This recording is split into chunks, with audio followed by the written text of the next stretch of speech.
Бұл Сұлтан, ол төтенше жағдайлар департаментінің құтқарушысы.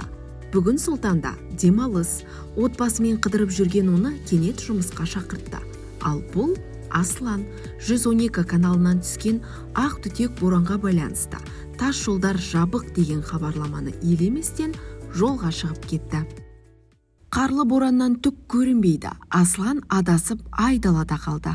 Байланыс желісі де жоқ. Маңайда көлік те, адам да көрінбейді. Машинаның ішінде қорқынышымен ғана қалған Аслан тоңа бастады. Сұлтан болса арнайы техникасын оталдырып Асланды құтқаруға шықты. Бірақ қанша тырысқанымен табиғаттың тосын мінезіне тойтарыс бере алмады. Араға біраз уақыт салып, Сұлтан қарлы боранның тынғанын күтуге бел буды. Ал Асланда күтуден басқа амал жоқ. Табиғаттың тосын күшінің алдында адам қауқарсыз. Құтқару қызметінің ескертпелерін міндетті түрде тыңдаңыздар.